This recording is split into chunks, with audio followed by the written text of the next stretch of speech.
Hello future teachers, welcome to দামস tutorial. আমি Dipanita ma'am তোমাদের সাথে থাকছি সিডিপি ক্লাসে। আজকে সিডিপির ক্লাসটা একটু অন্যরকম হবে। আজকে আমাদের যে পিয়াজেট, ভাইগটস্কি এবং কোহলবার্গ যে থিওরিগুলো আমরা পড়েছিলাম, সেই থিওরিগুলোর কিছু কোয়েশ্চেন অ্যান্সার প্র্যাকটিস করব। এবার আমরা ভাবি যে থিওরি পড়লেই বোধহয় আমাদের সবগুলো প্রশ্নের উত্তর আমরা দিতে পারি, কিন্তু এমনটা হয় না। যতক্ষণ না পর্যন্ত আমরা অনেক কোয়েশ্চেন অ্যান্সার প্র্যাকটিস করতে পারবো, ততক্ষণ কিন্তু সেই জায়গায় আমরা পৌঁছাতে পারি না যে আমাদের ফুল মার্কস আসতে পারে সিডিপিতে। তার জন্য সিডিপিতে ফুল মার্কস আনতে হলে সবার প্রথমে আমাদের থাকতে হবে প্রচুর প্রচুর প্র্যাকটিস। তার জন্য আজকে এই ক্লাসটা সবথেকে বেশি গুরুত্বপূর্ণ হতে চলেছে, যে আমাদের পিয়াজেট, কোহলবার্গ এবং ভাইগটস্কি থেকে তিনজনের থিওরি অত্যন্ত গুরুত্বপূর্ণ। আমাদের সিটেট বা ইউপি টেট বা যে কোনো আমাদের রাজ্যের যে টেটগুলোর পরীক্ষা হয়ে থাকে, সেখান থেকে আমাদের এই সিডিপির এই তিনটে থিওরি, সেখান থেকে প্রশ্ন আসবেই এবং আসেই। তো সেই কারণে আমরা আজকের ক্লাসটা হবে শুধুমাত্র কোয়েশ্চেনের প্র্যাকটিস, ঠিক আছে? যেখানে আমরা কিছু পিওয়াইকিউ কোয়েশ্চেনস এনেছি এবং তার সাথে কিছু মডারেট প্রশ্ন আছে, ঠিক আছে, যেগুলো পরীক্ষায় যে ধরনগুলোতে প্রশ্ন আসতে চলেছে। তো চলো আমরা প্রথম প্রশ্ন কি বলেছে একবার দেখে নিই। প্রথমেই আমাদের যে কোয়েশ্চেনটা আছে সেখানে বলেছে বিবৃতি, এবং প্রথমেই যেটা আছে সেটা হচ্ছে বিবৃতি এবং কারণমূলক প্রশ্ন। যে প্রশ্নগুলো আমাদের সমস্ত ধরনের টেটে আমাদের থাকবে এবং সিডিপির সবথেকে ইম্পর্টেন্ট প্রশ্ন মধ্যে পড়ে। প্রথমে আমাদের এই বিবৃতিতে কি বলেছে সেটা আগে দেখি। প্রথমে বলেছে যে পিয়াজেটের তত্ত্ব বিদ্যালয়ে পাঠ্যক্রম পরিকল্পনার জন্য গুরুত্বপূর্ণ প্রভাব ফেলে। ঠিক আছে, আমরা যে পিয়াজেটের যে থিওরি পড়েছিলাম এবং আমাদের যে ক্লাসগুলো নেওয়া হয়েছে, যে প্লেলিস্টে যে ক্লাসগুলো রয়েছে, সেখান থেকে আমরা ক্লাস করেছি এবং পিয়াজেটের সে তত্ত্ব সম্পর্কে আমরা জানি। তার মানে এই যে তত্ত্বটা আমরা পড়েছি, সেই তত্ত্ব থেকে আমাদের বিদ্যালয়ের যে পাঠ্যক্রম সেটা পরিকল্পনা করতে কাজে লাগে কিনা। আসলে এই পিয়াজেট সাহেব তিনি কি বলেছেন সব সময়, যে একটি বাচ্চার যতক্ষণ না পর্যন্ত ডেভেলপমেন্ট হবে, যতক্ষণ না পর্যন্ত সে একটা বয়সে এসে পৌঁছবে, ততক্ষণ পর্যন্ত নির্দিষ্ট কাজ কিন্তু সে করে উঠতে পারবে না। কারণ তিনি এই তত্ত্বেই বিশ্বাসী ছিলেন যে যতক্ষণ না পর্যন্ত একটা বাচ্চার পরিপূর্ণ বিকাশ সাধন হবে, ততক্ষণ সে কোনো রকম কাজ করতে, সে বয়স অনুযায়ী বয়সের থেকে অধিক বয়সের কাজ সে করতে পারবে না। ঠিক আছে, তার মানে এই পিয়াজের তত্ত্বে এই বিদ্যালয়ের পাঠ্যক্রম তৈরি করার জন্য ঠিকঠাক। তাহলে এটা আমাদের কাছে ঠিক বলে মনে হচ্ছে। এবার কারণটা দেখব। বলছে শেখার কার্যকলাপ শিক্ষার্থীর বিকাশগত প্রস্তুতির সাথে মিলিয়ে করা উচিত। অর্থাৎ আমরা যেভাবে বাচ্চাদেরকে শেখাবো, সে সমস্ত প্রক্রিয়া শিক্ষার্থীদের কি করতে হবে, বিকাশগত প্রস্তুতির সাথে মিলিয়ে দিতে হবে। তার মানে এটি সঠিক দুটোই। তাহলে দুটো বাক্যই আমাদের সঠিক বলে মনে হচ্ছে। তাহলে অপশনসে কি হবে, এ এবং আর উভয়ই সত্য এবং সঠিক ব্যাখ্যা। সঠিক উত্তর হয়ে যাবে এ। এরপরে আমরা দেখব 2 নম্বর প্রশ্ন। কি বলেছে, নিচের কোন উদাহরণটি প্রাক সক্রিয়তা থেকে মূর্ত সক্রিয়তার চিন্তায় রূপান্তরিত সবচেয়ে ভালোভাবে প্রতিফলিত করে। এবার আমাদের প্রাক সক্রিয়তার স্তর, আমরা কি কি স্তর পড়েছিলাম পিয়াজেটে? আমরা 4টে স্তর পড়েছি, তাই না? যেটা আমরা কি লাইন দিয়ে মনে রেখেছিলাম, যে হ্যাঁ, সবাই প্রেম করে ফেললো। ঠিক আছে, এবার দন্ত স যেটা সবাই, সেটা দিয়ে আমাদের ছিল সেন্সরি মোটর স্টেজ। ঠিক আছে, যেটা 0 থেকে 2 বছর বয়স পর্যন্ত। তারপরে পয়রফলা, ঠিক আছে, প্রেমের পয়রফলা দিয়ে কি ছিল, প্রি অপারেশনাল স্টেজ, বা যেটা হচ্ছে আমাদের প্রাক সক্রিয়তার স্তর, যেটা কত থেকে ছিল 2 থেকে 7 বছর। তারপরে আমাদের ক দিয়ে কি মনে রেখেছিলাম, কংক্রিট অপারেশনাল স্টেজ, যেটা ছিল আমাদের 7 থেকে 11 বছর বয়স পর্যন্ত।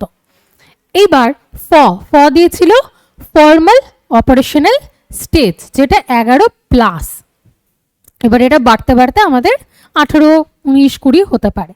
তার মানে এই যে স্টেজগুলো আমরা মনে রেখেছিলাম, এইবার স্টেজ থেকে প্রশ্ন আছে। তাহলে আমাদের কি বলেছে, বলেছে এই যে প্রাক সক্রিয়তার স্তর, সেইখান থেকে মূর্ত সক্রিয়তার চিন্তায় রূপান্তরকে সবচেয়ে ভালোভাবে প্রতিফলিত করে কোন উদাহরণটি? ঠিক আছে, দেখি। বলেছে শিশু পুতুল ব্যবহার করে কল্পনামূলক খেলার অংশ নেয়। পুতুল যখন ব্যবহার করছে তখন কি করছে, কল্পনা করছে যে এটা ওরই বাচ্চার মতো, ঠিক আছে, সবসময় খাওয়াচ্ছে, ওকে ঘুম পাড়াচ্ছে, ভাবছে ওর মধ্যে প্রাণ আছে। হ্যাঁ, অ্যানিমিজম বা সর্বপ্রাণবাদ। কিন্তু আমরা দেখতে পাই প্রাক সক্রিয়তায় সর্বপ্রাণবাদ থাকে, কিন্তু মূর্ত সক্রিয়তায় কি সর্বপ্রাণবাদ থাকে?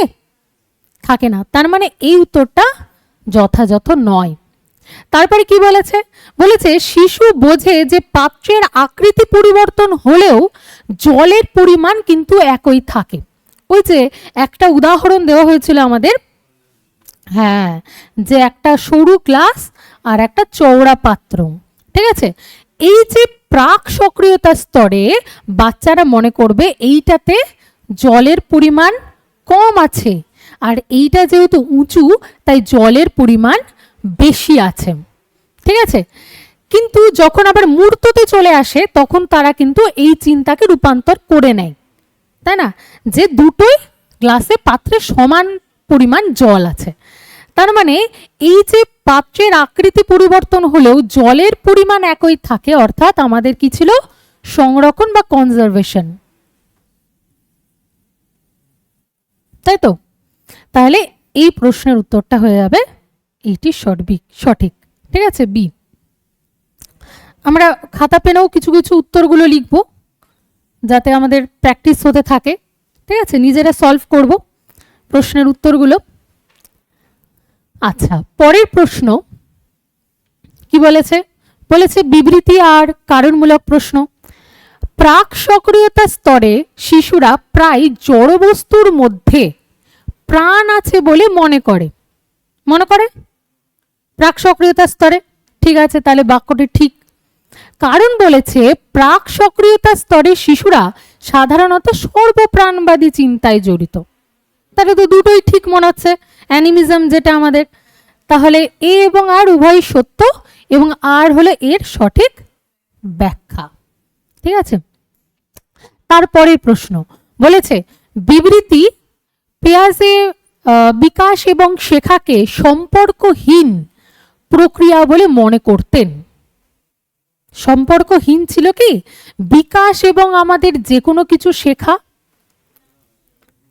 হ্যাঁ, এটা ভুল। কারণ পিয়াজেট সবসময় মনে করে যে একটা বাচ্চার যদি 5 বছর বয়স হয়, তাকে যদি আমি ক্লাস 3 বা 4 এর অঙ্ক দিই, সে কিন্তু করতে পারবে না। তার মানে ওর একটা বয়স হতে হবে, তার মানে এই যে বিকাশটা হতে হবে, সে বিকাশ হলে তবে কিন্তু তার শেখাটা হবে। তার মানে এই যে সম্পর্কহীন, দুটোর মধ্যে সম্পর্ক নেই, এই কথাটা ভুল, ঠিক আছে। কারণ বলেছে পিয়াজের মতে শেখা শিশুর জ্ঞানীয় বিকাশের স্তর দ্বারা সীমাবদ্ধ। যখন পিয়াজে বলেছে শিশুর যে এই জ্ঞানের বিকাশ সেটা নির্দিষ্ট স্তরের মধ্যে আটকে যায়, ঠিক আছে, তাহলে সত্য না। তাহলে কি বলছে, দুটোই মিথ্যে, এ এবং আর উভয়ই হলো মিথ্যা, সঠিক নয়। কারণ আমাদের পিয়াজে মনে করে কি বিকাশ হলে তবে একটা বাচ্চার যে কোনো কিছু শিখতে পারবে, একটা বয়স হবে তবে সে শিখতে পারবে, ঠিক আছে। একটা 5 বছরের বাচ্চাকে আমি কখনোই সংবিধান বলে শেখাতে পারবো না যতক্ষণ না পর্যন্ত তার একটা নির্দিষ্ট বয়সে আসবে। পরের প্রশ্ন বলেছে বিবৃতি ভারসাম্যহীনতা একটি অবাঞ্ছিত অবস্থা যা শিক্ষণ পরিস্থিতিতে সর্বদা এড়ানো উচিত। ঠিক আছে, এই যে ভারসাম্যহীনতা মানে দুটো বিষয়ের মধ্যে ব্যালেন্স করা, ঠিক আছে, দুটো তত্ত্বের মধ্যে পার্থক্য করা, বা আমরা খানিকটা বলতে পারি ডিসইকুইলিব্রেশন, ঠিক আছে, সেইটা কি আমাদের শিক্ষণের ক্ষেত্রে বাদ দিয়ে দিতে হবে? বাদ দেবো না, কারণ কখনোই আমরা বাচ্চাকে বলতে পারি না যে তুমি ভুল করছো মানে তুমি বাদ, ঠিক আছে, ভুলের মাধ্যমে শেখাতে হবে। তার মানে ভারসাম্যহীনতা একটা সঠিক শিক্ষণ প্রক্রিয়ার জন্য সঠিক। বলেছে জ্ঞানীয় দ্বন্দ্ব শিশুদের তাদের চিন্তার কাঠামো পুনর্গঠন করতে অনুপ্রাণিত করতে পারে। বাচ্চাদের যে জ্ঞানীয় কনফ্লিক্টটা থাকে, যখন তাদের মধ্যে দ্বন্দ্ব আসে, ঠিক আছে, এটা ঠিক না এটা ভুল, ঠিক আছে, তাহলে ঠিক না ভুল সেটার মধ্যে যখন একটা কনফ্লিক্ট তৈরি হয়, যেরকম আমাদের বোঝানোর সময় পড়িয়েছিলাম না যে বিরিয়ানি খাবো না খাবো না, তার মাঝখানে যে দ্বন্দ্বটা ডাইট করার সময়, এইটা হয়ে যাচ্ছে আমাদের জ্ঞানীয় দ্বন্দ্ব, ঠিক আছে, তাহলে সঠিক উত্তর কোনটি হবে?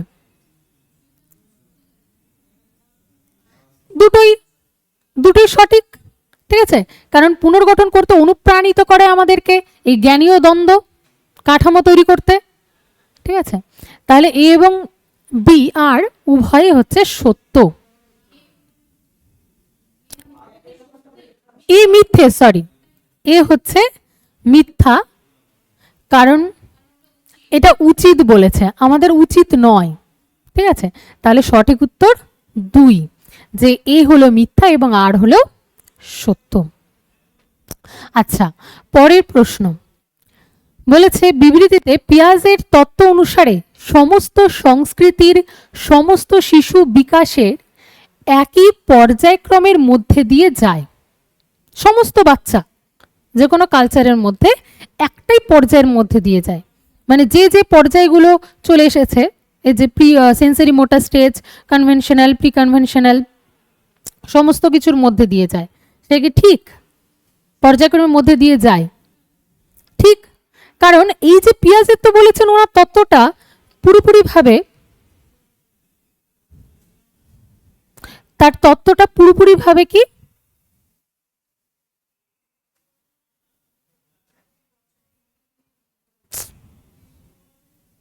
তার এই তত্ত্বটা পুরোপুরিভাবে ইউনিভার্সাল, সবার জন্য, ঠিক আছে, সেই জন্য এইটি সঠিক।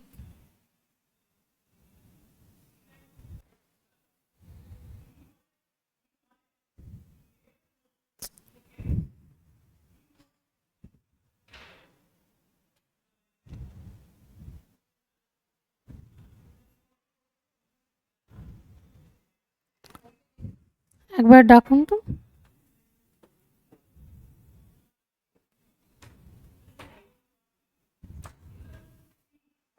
হ্যাঁ, এটা এক্সপোর্টিং হয়ে গেছে। ঠিক আছে।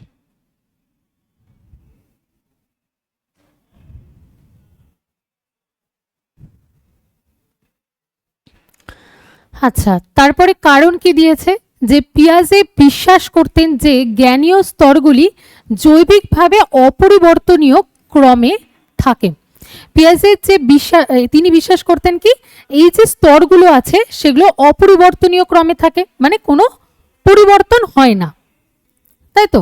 তাহলে দুটো বাক্যই কি সঠিক, কারণ পিয়াজে বলেছেন ইউনিভার্সাল তত্ত্ব, সবার জন্য বলেছেন।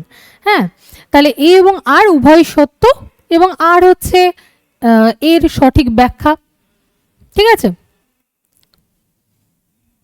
পরের প্রশ্ন বলেছে পিয়াজের তত্ত্ব অনুযায়ী নিচের কোনটি বিকাশের জন্য একটি অপরিহার্য উপাদান নয়?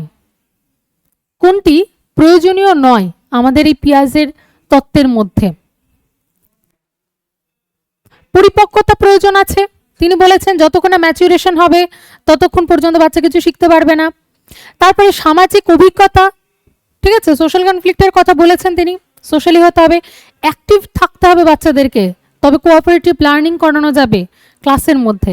তাহলে কার কথা বলেননি? ভাষা নিয়ে তিনি কিছু, হ্যাঁ, তিনি ভাষার কথা বলেছিলেন না। ভাষার কথা, হ্যাঁ, ভাষার কথা ভাইগটস্কি বলেছিলেন, যেখানে আমাদের সোশ্যাল স্পিচ, তারপর প্রাইভেট স্পিচ, হ্যাঁ, তারপরে ইনার স্পিচ এগুলোর কথা বলেছিলেন। পরের প্রশ্ন বলেছে 5 বছরের একটি শিশু দেখে যে সে একটি চওড়া গ্লাসের জল একটি লম্বা সরু গ্লাসে ঢাললে জলের উচ্চতা বেড়ে যায় এবং সে মনে করে লম্বা গ্লাসে বেশি জল আছে। এই চিন্তা ভাবনার সীমাবদ্ধতার কারণ কি হতে পারে? কোন কারণে এটা দেখতে পাওয়া যায়?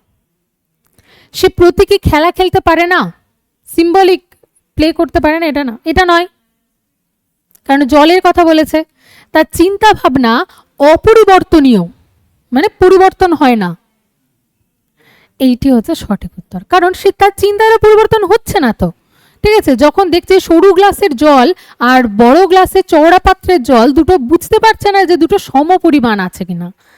ঠিক আছে, সেই জন্য এটি হচ্ছে তার চিন্তা ভাবনা এবং অপরিবর্তনশীল বা অপরিবর্তনীয় থেকে যাচ্ছে। পরের প্রশ্ন বলেছে পিয়াজের মতে একটি শিশু যখন কোনো নতুন অভিজ্ঞতাকে তার পূর্ববর্তী মানসিক কাঠামোর মধ্যে সরাসরি যুক্ত করে নেয় তখন তাকে কি বলে?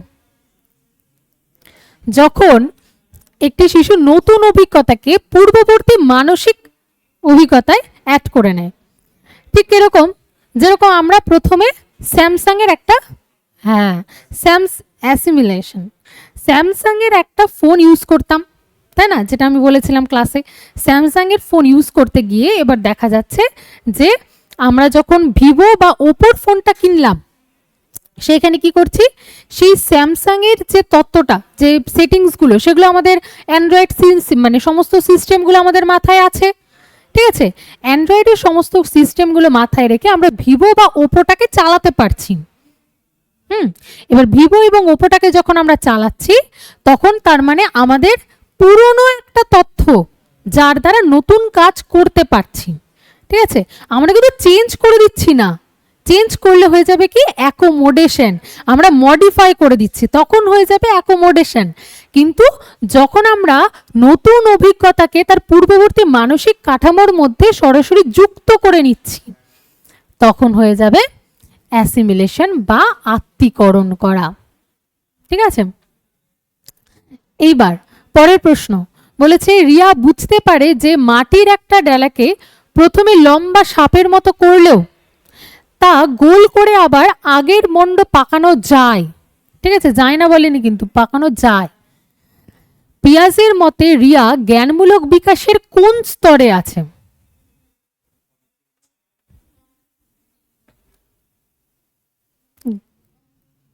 কোন স্তরে রয়েছে যে যখন পুনরায় বলতে পারছে যে আবার মাটির ডলাটিকে আবার আগের মতো মণ্ড পাকানো যায়?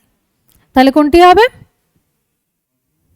কংক্রিট অপারেশনাল স্টেজ, কারণ প্রাক সক্রিয়তা স্তরে তারা রিভার্সিবিলিটিটা বুঝতে পারে না, যে আগের স্তরে যেতে পারে বা জল থেকে বরফ হতে পারে, বরফ থেকে জল হতে পারে, কিন্তু মূর্ত সক্রিয়তা স্তরে সেগুলো তারা বুঝতে পেরে যায়।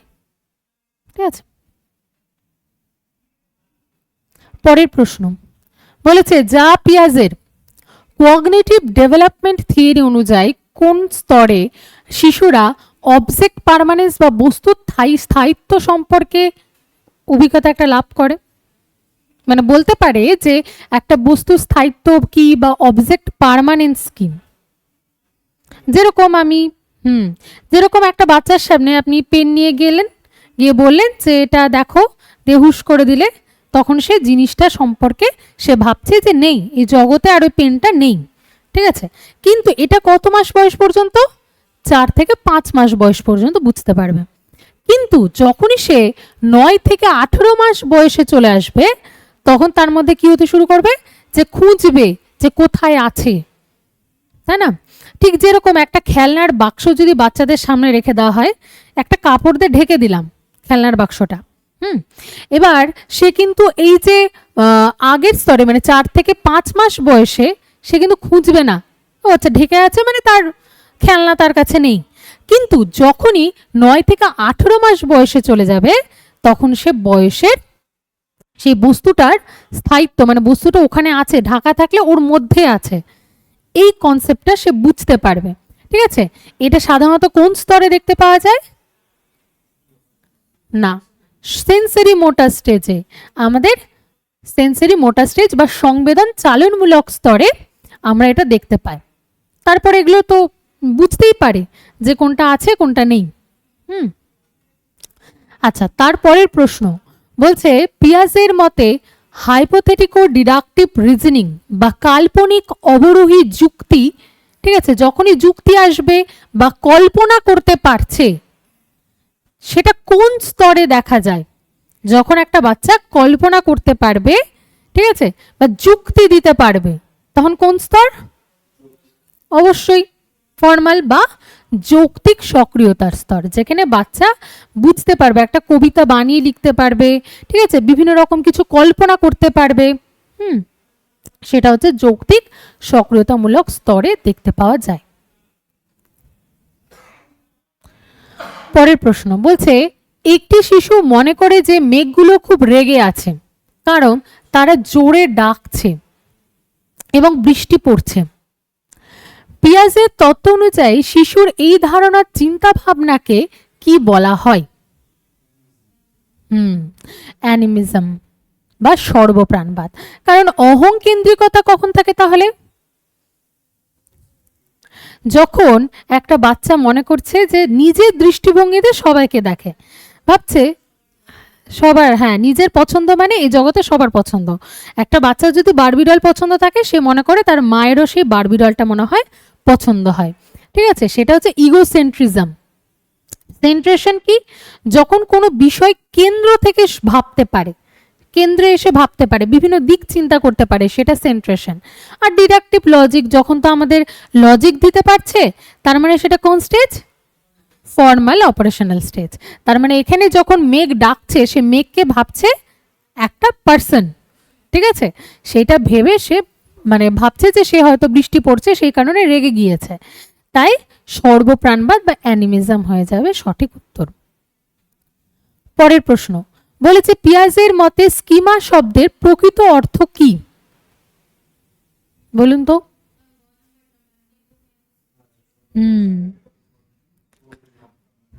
হ্যাঁ, কারণ আত্মরক্ষামূলক আচরণ এটা নয়, উদ্দীপক প্রতিক্রিয়ার সাথে যোগাযোগ করার মতো স্কিমা কিছু রাখে না। স্কিমা হচ্ছে একটা পকেট, ঠিক আছে, যার মধ্যে আমরা প্রতিনিয়ত বিভিন্ন তথ্যগুলি অ্যাড করছি সব সময়, একটা ফোল্ডার, ঠিক আছে। তাই বলেছে যে দীর্ঘমেয়াদী স্মৃতিতে দীর্ঘদিন ধরে থেকে যাবে, সেটা সঞ্চিত তথ্যের সাংগঠনিক একটা ভান্ডার, ঠিক আছে। পরের প্রশ্ন বলেছে কোন স্তরে শিশুরা প্রথম বৈজ্ঞানিক চিন্তাভাবনা এবং বিমূর্ত ধারণা, কিরকম ধারণা, ন্যায় বিচার, সততা, এগুলো নিয়ে যুক্তিপূর্ণ বিচার করতে পারবে?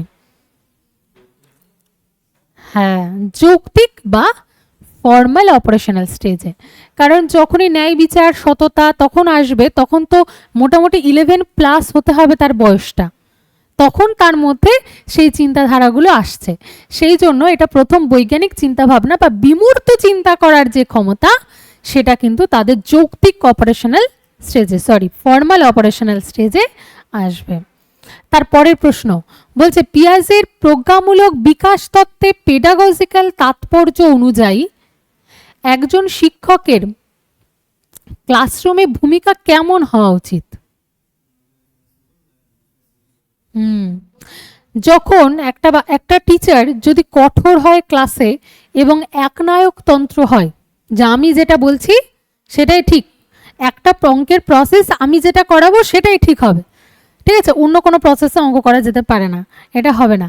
সেই জন্য হচ্ছে এইটি সঠিক নয় শিক্ষকের ক্লাসরুমের ভূমিকা। নিষ্ক্রিয় শ্রোতা, শিক্ষক যদি শুধু শুনতেই থাকে তাহলে বলবে কেন? বলবে কে? তার মানে গতিশীল হতে হবে, সবসময় নমনীয় থাকতে হবে টিচারকে, ঠিক আছে, যে যখন যে প্রশ্নটা করছে তাকে সে উত্তরটা দেওয়ার মতো ক্ষমতা থাকতে হবে। বা আমি জানলাম না, তখন বললাম যে পরে আমি উত্তরটা দিয়ে দেব। শুধুমাত্র পাঠ্য বই পড়াবো, সেকেন্দ্রিকই পড়াশোনা করাবো, সেটি নয়, ঠিক আছে। পরের প্রশ্ন বলছে পিয়াজের মতে জ্ঞানমূলক বিকাশে ক্ষেত্রে অ্যাসিমিলেশন এবং অ্যাকোমোডেশনের মধ্যে ভারসাম্য বজায় রাখার প্রক্রিয়াটাকে কি বলে? অ্যাসিমিলেশন এবং অ্যাকোমোডেশন। বলুন তো। তার মানে অ্যাসিমিলেশন হচ্ছে যখন আমাদের মধ্যে কোনো একটা তথ্য, পুরনো তথ্য একটা নতুন কোনো কাজে লাগিয়ে দিলাম, দিয়ে কাজটা সাকসেস করলাম, সেটা হয়ে যাচ্ছে আমাদের অ্যাসিমিলেশন। যেমন ফোনের বিষয়টা, ঠিক আছে, অ্যান্ড্রয়েড ফোনের মাধ্যমে অ্যান্ড্রয়েড নতুন একটা কোনো সেট আমরা চালাতে পারছি, অ্যাসিমিলেশন। কিন্তু অ্যাকোমোডেশন কখন হচ্ছে?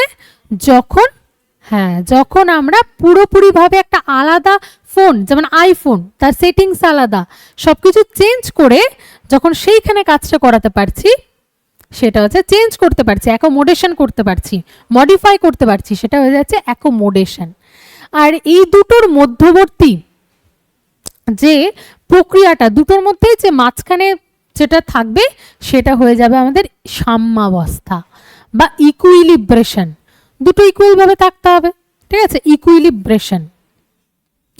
পরের প্রশ্ন বলেছে 7 বছর বয়সী রাহুলকে কিছু কাঠের পুঁথি দেওয়া হলো এবং তার মধ্যে 20টি লাল রঙের এবং 5টি নীল রঙের, ঠিক আছে।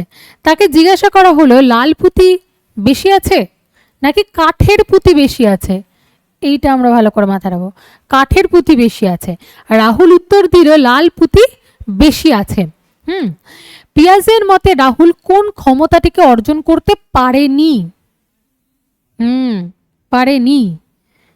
বলছে কাঠের পুঁথি বেশি আছে। প্রশ্নটা ভালো করে দেখুন, বলছে লাল রঙের পুঁথি বেশি আছে, ঠিক আছে, নাকি 5টা নীল রঙের বা মানে আছে। এই দুটো প্রশ্ন হওয়ার কথা ছিল, লাল রঙের পুঁথি বেশি আছে না নীল রঙের পুঁথি বেশি আছে, কিন্তু উত্তর কি দিচ্ছে? প্রশ্ন কি করলাম যে কাঠের পুঁথি বেশি আছে, ভুল প্রশ্ন। হ্যাঁ, সেই জন্য বলছে রাহুল উত্তর দিলে লাল পুঁথি বেশি আছে, কিন্তু উত্তর দিচ্ছে, তার মানে কোন স্তরে সে পড়ছে, কি করতে পারছে না। Very good. ক্লাসিফিকেশন বা শ্রেণীভুক্তি বা শ্রেণী বিভাগ করতে পারছে না, ঠিক আছে। যে আমি বললাম লাল পুঁথি আছে আর কতগুলো নীল পুঁথি আছে, প্রশ্ন হওয়ার কথা লাল পুঁথি বেশি আছে না নীল পুঁথি বেশি আছে। আমি ওকে প্রশ্ন করলাম লাল পুঁথি বেশি আছে না কাঠের পুঁথি বেশি আছে, ও বলছে লাল পুঁথি বেশি আছে। তার মানে ও কিন্তু সেই প্রশ্নটাকে ধরতে পারছে না, ক্লাসিফিকেশন করতে পারছে না। হ্যাঁ, তার মানে অনেকগুলো লাল পেন, লাল নীল অনেকগুলো পেন তাকে দিয়ে দিলাম, ঠিক আছে, সে কিন্তু আলাদা করে দেখাতে পারবে না যে এগুলো লাল পেন এগুলো নীল পেন, এরকমভাবে আলাদা করতে পারছে না। সেটা সমস্যা আছে সেই বয়সে, সেটা হচ্ছে শ্রেণী বিভাগ করতে পারে না এবং শ্রেণীভুক্তি বা ক্লাসিফিকেশন তারা করতে পারে না। কোন স্তরে দেখতে পাওয়া যায় এটা পিয়াজেটের? প্রাক সক্রিয়তা স্তরে দেখতে পাওয়া যাবে, যখন সে সক্রিয় থাকছে না, ঠিক আছে। পরের প্রশ্ন, একটি শিশু যখন কোনো বস্তুর কেবল একটি বৈশিষ্ট্যের উপর ভিত্তি করে সম্পূর্ণ সিদ্ধান্ত নিতে পারছে, ঠিক আছে, একটা বৈশিষ্ট্য দিলাম, ঠিক আছে, তার উপর বলতে পারছে যে এটা একটা পুতুল আছে, পুতুলের বৈশিষ্ট্য, হ্যাঁ, কংক্রিট অপারেশনাল স্টেজে ছিল। তারপরে বলছে বৈশিষ্ট্যের উপর ভিত্তি করে সম্পূর্ণ সিদ্ধান্ত নেয়, অন্যান্য দিকগুলো এড়িয়ে যায়, তখন পিয়াজের মতে সেই মানসিক অবস্থাটাকে কি বলবো? যখন কোন একটা বস্তুর কেবল বৈশিষ্ট্যের উপর ভিত্তি করে সম্পূর্ণ সিদ্ধান্তটা নিতে পারছে, একটা নির্দিষ্ট পয়েন্টের উপর দাঁড়িয়ে থেকে সবগুলো বলতে পারছে, কি আছে? কেন্দ্রিকতা, সেন্ট্রেশন। যখন একটা বিষয়কে কেন্দ্র করে সে অনেক বিষয়ে আলোচনা করতে পারছে বা ভাবতে পারছে, সেটা হয়ে যাচ্ছে আমাদের কেন্দ্রিকতা। তারপরে বলেছে কোহলবার্গ। এবার আমরা চলে এসেছি কোহলবার্গের থিওরি। আচ্ছা, কোহলবার্গ কার উপর তার থিওরি দিয়েছিলেন? নৈতিকের ওপর বা মোরাল ডেভেলপমেন্টের ওপর দিয়েছিলেন, ঠিক আছে।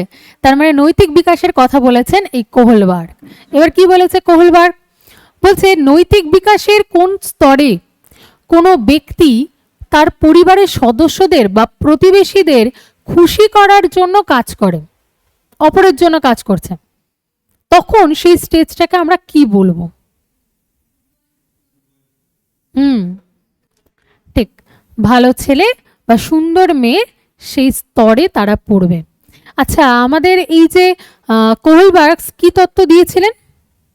নৈতিক বিকাশের তত্ত্ব। সেই নৈতিক বিকাশের স্টেজগুলো কি কি ছিল, কি রে মনে রেখেছিলাম আমরা? ছিল পিসি, প্রশ্নের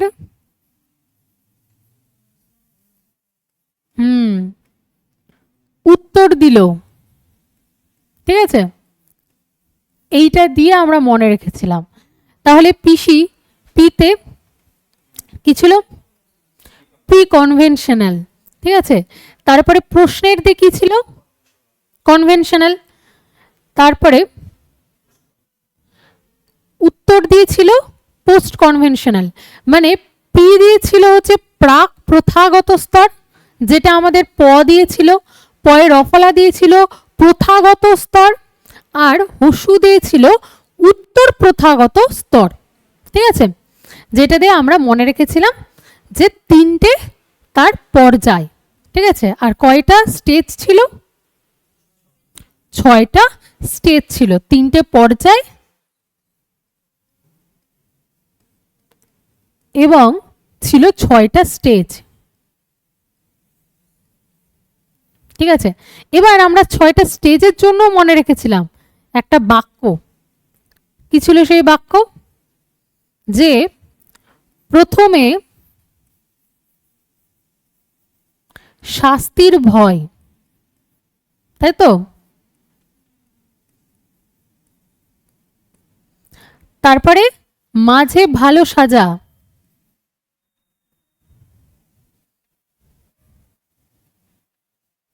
মাঝে ভালো সাজা,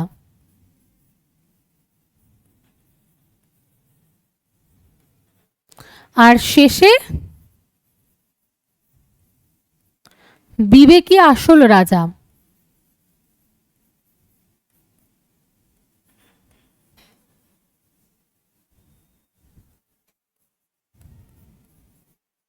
তাই তো? তার মানে যখন আমাদের প্রথমে শাস্তির ভয় এইটা থাকবে, তার মানে শাস্তি আর কি ছিল তার সাথে? প্রথম স্টেজ, প্রথম 1 এবং 2 নাম্বার স্টেজ, শাস্তি এবং বিনিময় প্রথা, তাই তো? শাস্তি এবং বিনিময় প্রথার কথা, মানে বিনিময় করতে পছন্দ করতো সে কথা, যে তুমি আমাকে চকলেট দাও তবে আমি তোমাকে আমার খেলনাটা দেব। এটা হচ্ছে 1 এবং 2 স্তরে, যেখানে শাস্তির ভয় ছিল। হ্যাঁ, তারপরে মাঝখানে ভালো সাজা, সেখানে হচ্ছে 3 এবং 4 নাম্বার স্টেজ, যে গুড গার্ল গুড বয় সেই স্টেজটা। তারপরে শেষে বিবেক, সেখানে কি ছিল? একটা মানবিকতা আর বিবেক, তাই তো? তার মানে সেখানে 5 এবং 6 নাম্বার স্টেজের কথা আমরা পড়েছিলাম। তো এই লাইনগুলো মনে রাখলে পট করে মনে পড়ে যাবে, ঠিক আছে। তার মানে আমাদের এ দিয়েছিল 3টে পর্যায় আর 6টা স্টেজ, যেখান থেকে আমাদের পরীক্ষায় প্রচুর প্রশ্ন আসে। এটা চেঞ্জ লিখছেন? আচ্ছা, ঠিক আছে। আচ্ছা, সেই কারণে আমাদের এখানে প্রশ্ন ছিল যে এই যে প্রতিবেশীদের খুশি করার জন্য বাচ্চারা সবসময় হতে চায় ভালো ছেলে সুন্দর মেয়ে, এরকম প্রশংসা পেতে চায়, ঠিক আছে, যেটা আমাদের এই স্টেজে যে ভালো সাজা, ঠিক আছে, এখানে তারা প্রশংসা পেতে চায় আর আইন মানতে চায়, যাতে তারা সবসময় তাদেরকে সবাই ভালো বলে, প্রশংসা এবং আইন মেনে চলতে চায় যাতে সবসময় তাদেরকে ভালো বলে। আর এই স্টেজে একদম মানবিকতা প্রমাণ পায়, ঠিক আছে। আর এখানে তো আছে আমাদের শাস্তি আর যে কোনো বিনিময়, শাস্তি এবং বাধ্যতা, আর তার সাথে আসছে বিনিময়, ঠিক আছে। এবার পরের প্রশ্ন কোহেলবার্গস থেকে বলেছে, কোহেলবার্গসের মতে নৈতিক বিকাশের সেই স্তরটিকে কি বলা হয় যেখানে ব্যক্তির নিজের নৈতিকতাকে কোনো বিমূর্ত বা সার্বজনীন নীতি ভিত্তিতে বিচার করা হবে? যেখানে নৈতিকতাকে বিমূর্ত এবং সবার জন্য এটা বলে চলা হবে। কোন সেই স্তর যেখানে ব্যক্তি নিজের নৈতিকতাকে বিমূর্ত মানে আরো ভালোভাবে বাইরে নিয়ে যেতে পারবে? একদম পোস্টে চলে যাবে তাহলে, যেহেতু সে হ্যাঁ পোস্ট কনভেনশনাল বা উত্তর প্রথাগত স্তর, কারণ সে এবার সবার জন্য সর্বজনীন নীতি সেটা মানতে চাইছে। ঠিক আছে, তারপরে বলেছে কোহলবার্গের নৈতিকতার তত্ত্ব অনুযায়ী একজন শিক্ষক বা শিক্ষিকা কিভাবে শিক্ষার্থীদের মধ্যে নৈতিক মূল্যবোধ গড়ে তুলতে পারেন। প্রথম কি বলেছে, কঠোর আচরণবিধি এবং নিয়ম জারি করে প্রচন্ড স্ট্রিক্ট ভাবে ক্লাসে থাকবো তাহলে হবে না। ধর্মীয় শিক্ষাকে শুধুমাত্র বেশি গুরুত্ব দেব না, শিক্ষার্থীদের বিভিন্ন নৈতিক দ্বন্দ্বমূলক আলোচনায় সামিল করা। ঠিক আছে, দ্বন্দ্ব হয়ে গেছে, এটা দ্বন্দ্বমূলক আলোচনা। ঠিক কিরকম, যে ক্লাসের মধ্যে আমরা যখন তাদের মোরালিটি চেক করার কথা বলবো বা মোরালিটি ঠিকঠাকভাবে আছে কিনা, নৈতিকতা জাগ্রত করব, তখন তাদের দুটো সিচুয়েশন বলবো। যেরকম কোহলবার্গস একটা বলেছিল না, হাইন্সের ঘটনা, যে তার স্ত্রীর ওষুধ আনার প্রয়োজন ছিল কিন্তু তার কাছে টাকা ছিল না। এইরকম কিছু গল্প, এরকম কিছু ঘটনা যদি আমরা স্টুডেন্টদের সামনে বলে দিই এবং তারা বুঝতে পারবে যে কার মধ্যে কোনটা কি করলে তাদের নৈতিকতা আরো বেটার হতে পারে। মানে যখনই আমরা ক্লাসে যাব, আমরা নৈতিক যদি ডেভেলপমেন্ট ঘটাতে চাই তাহলে বাচ্চাদের মধ্যে কিছু নৈতিক দ্বন্দ্বমূলক প্রশ্ন দিয়ে দেব, যাতে তারা সেগুলোর উত্তর করতে পারে। তার দ্বারা তাদের কি হবে, মোরালিটি ডেভেলপমেন্ট হবে। ঠিক আছে, সেটা হচ্ছে কোহলবার্গ বলেছিলেন। পরের প্রশ্ন কি বলেছে, বলছে আমি যদি এই খাবারটা তোমাকে দিই তবে তুমি আমাকে তোমার খেলনাটা দেবে। ঠিক আছে, মানে একটা এক্সচেঞ্জ করতে চাইছে। হ্যাঁ, তাই বলছে কোহলবার্গের এই তত্ত্ব অনুযায়ী কোন স্তরের কথা বলা হবে?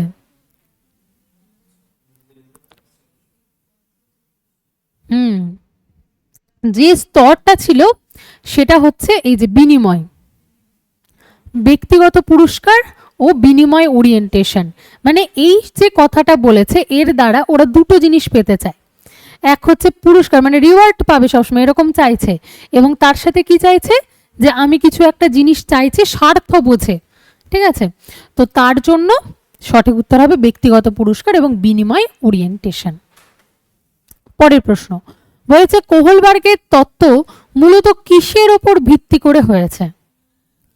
নৈতিক নৈতিক আচরণ, নৈতিক চিন্তা, সামাজিক শেখা নাকি সংযোজন? মোরাল রিজনিং বা নৈতিক চিন্তা। ঠিক আছে, কারণ আচরণ হবে না, আচরণটা তিনি বলেছেন এই যে 5 নাম্বার আর 6 নাম্বার স্টেজে গিয়ে বলেছেন। 5 নাম্বার স্তর পর্যন্ত আমরা প্রত্যেকে পৌঁছাতে পারি নৈতিকতার। ঠিক আছে, আমরা ভাবতে পারি এই যে নেপালের যে বন্যাটা চলছে, সেখানে হয়তো আমরা ভাবতে পারি যে খুব খারাপ হচ্ছে, তাদেরকে কিছু ত্রাণ দেওয়া উচিত, এটা ভাবতে পারি, মানবিকতার মধ্যে পড়ে এটা আমাদের। ঠিক আছে, এটা হয়ে যাচ্ছে আমাদের নৈতিক মানে আচরণ করা, আর এই যে নৈতিক চিন্তা করা। ঠিক আছে, যেটা 5 নাম্বার স্তরে। আর নৈতিক আচরণ কোথায়, যেখানে পুরোপুরিভাবে বিবেক কাজ করবে। আমরা সেই বন্যা অবস্থায় গিয়ে সেখানে গিয়ে মানুষকে রেস্কিউ করছি, তার নিজে মানে এমপ্যাথি বুঝতে পারি, এমপ্যাথি করার চেষ্টা করছি।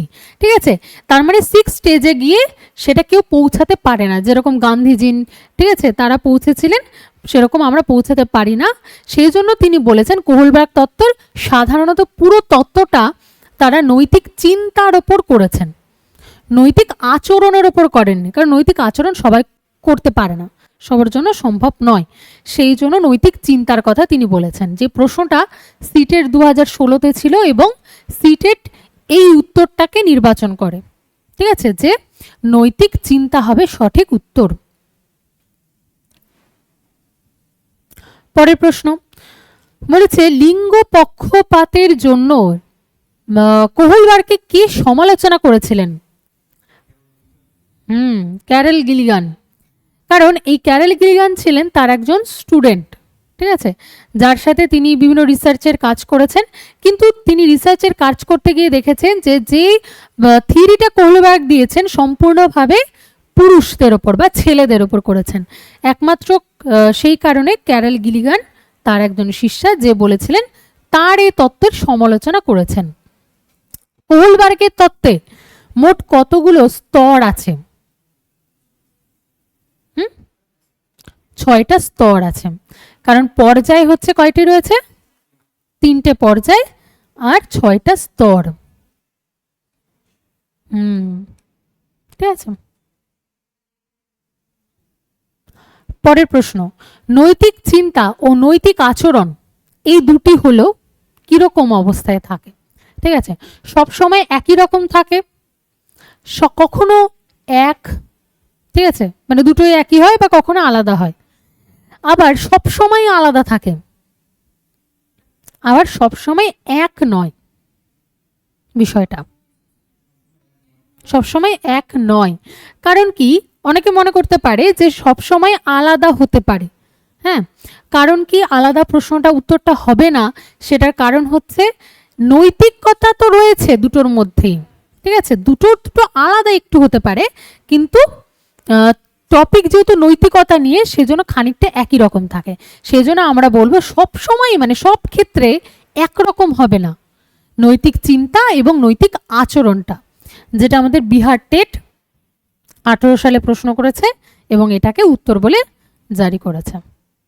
ঠিক আছে, পরের প্রশ্ন বলেছে প্রি কনভেনশনাল নৈতিকতা সাধারণত দেখা যায় কাদের ওপর? প্রি কনভেনশনালে কিন্তু একদম চিলড্রেন বা শিশুদের মধ্যে, কারণ আমাদের বলেছে প্রি কনভেনশনাল। কোন স্তরে গেলে আমরা কিশোরদেরকে পেতে পারতাম? একদম পোস্ট কনভেনশনালে গেলে আমরা কিশোর বা প্রাপ্তবয়স্ক বাচ্চাদেরকে মানুষদেরকে পেতে পারতাম।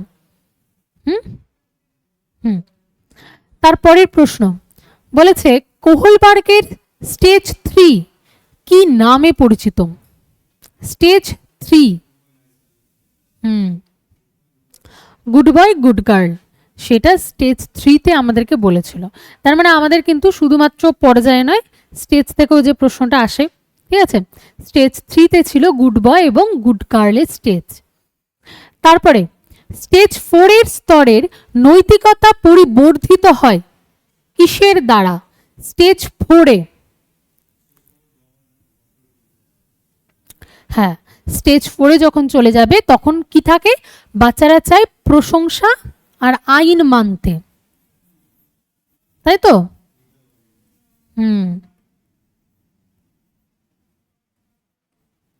প্রশংসা এবং আইন মানতে চায়, তাই জন্যে সঠিক উত্তর হবে আইন এবং কর্তৃত্ব বা ল অ্যান্ড অথরিটি 4th স্টেজে। পরের প্রশ্ন, কোহলবার্গ প্রভাবিত ছিলেন কার দ্বারা? পিয়াজেট। ঠিক আছে, যা পিয়াজেট তার দ্বারা প্রভাবিত হয়েছিলেন, কারণ তিনি বলেছিলেন যে এই যে বিকাশ পরিপূর্ণ হবে তারপরই বাচ্চাদের মানে সমস্ত যে কোনো কাজ করতে পারবে, ঠিক সেই মতটাকে স্বীকার করে তিনি কিন্তু নৈতিকতার ওপর দাঁড়িয়েছিলেন, সেটা হচ্ছে কোহলবার্গ। এইবার বলেছে সোশ্যাল কন্ট্রাক্ট ধাপ কোন স্তরের অন্তর্ভুক্ত? সোশ্যাল কনস্ট্রাক্ট কোন স্তরের অন্তর্ভুক্ত?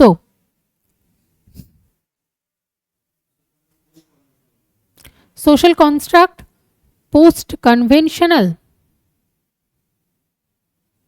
এটা যখন সোশ্যাল কনস্ট্রাক্ট মানে সামাজিক চুক্তি সেটা করতে চাইছে, সামাজিক চুক্তির সাথে সেই সময় কি রাখছে যে সামাজিক চুক্তি এবং প্রশংসা এবং তারপরের ধাপ কি,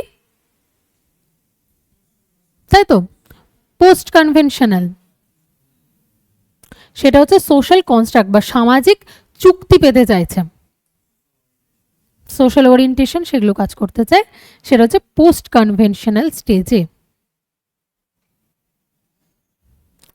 তারপরে প্রশ্ন, কোন ধাপে ব্যক্তি স্বাধীনতার ধারণা দেখা যায়? ফ্রিডম চাই সবসময়। কোন স্টেজে? স্টেজ 2 তে, স্টেজ 1 এ কি ছিল প্রথমে বলি? শাস্তি এবং হ্যাঁ ওবিডিয়েন্স এবং শাস্তি বাধ্যতা, এটা ঠিক আছে। স্টেজ 2 তে কি ছিল? Personal reward. স্টেজ 3 তে গুড বয় নাইস গার্ল। আর স্টেজ 5 এ বিভিন্ন মানবিকতা। তার মানে এখানে ব্যক্তির স্বাধীনতা কোথায় দেখতে পাওয়া যায়? স্টেজ 5 এ দেখতে চাই, কারণ এখানে তারা স্বাধীনভাবে নৈতিকতাটাকে মানতে চায়, ঠিক আছে। তারপরে সার্বজনীন নৈতিকতার নীতি কোন স্তরের অন্তর্ভুক্ত? সার্বজনীন নৈতিকতার নীতি সবার জন্য, যে পোস্ট কনভেনশনাল, সবার জন্য নৈতিকতা চলবে, ঠিক আছে। এই সবার জন্য মানে হেল্পফুল হবে, এটা সাধারণত পোস্ট কনভেনশনালের 6 স্টেজে পাওয়া যায়। কারণ সেই সময় সে সবার কথা ভাববে, শুধু বর্ণাত্রাণ হচ্ছে এতটুকু দিয়ে না, সেখানে গিয়ে সে কাজ করবে, সেই জন্য সর্বজনীন নৈতিকতার নীতির কথা বলেছেন। পরের প্রশ্ন বলেছে কোহলবার্গসের ধাপ অনুসরণ করে কোন জিনিসটি? কিভাবে কোহলবার্গসের প্রত্যেকটা এই যে ধাপ, প্রথাগত উত্তর প্রথাগত, সেগুলো কিভাবে মেনটেন করে? এলোমেলো ক্রমে, সর্বজনীন নির্দিষ্ট ক্রমে, সংস্কৃতি ভেদের ক্রমে, নাকি টিচার বেসড অর্ডার, টিচার ঠিক করে দেয়?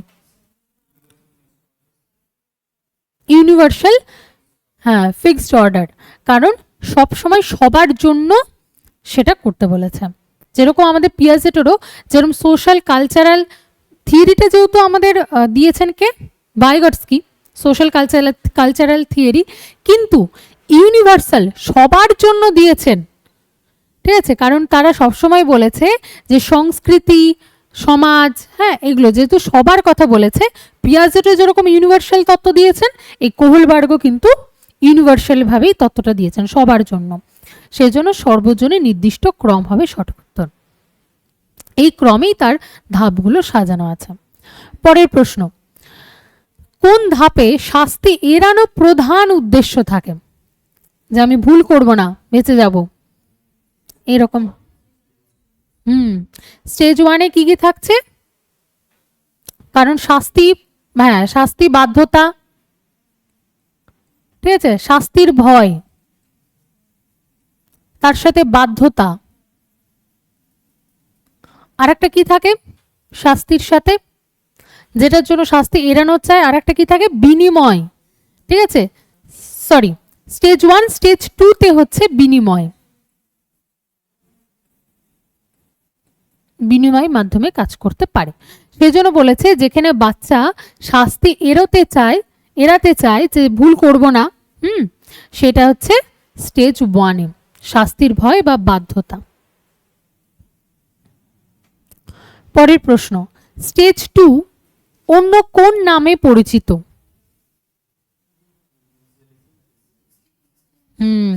এক্সচেঞ্জ করতে চায়, ঠিক আছে, ইন্ডিভিজুয়ালিজম করতে চায়, তার মানে সঠিক উত্তর বি। আচ্ছা, ইউনিভার্সাল এথিক্স এটা কোন স্টেজে দেখতে পাওয়া যায় সবার জন্য? 6 নাম্বার, হ্যাঁ 6 স্টেজে। আর ল ওরিয়েন্টেশন তাহলে কোনটা? আইন নীতি মানতে চায়, প্রশংসা পেতে চায়, 4 নাম্বার স্টেজে। তারপরে বলেছে আইন সমাজকে টিকিয়ে রাখে, এটি কোন ধাপ নির্দেশ করে?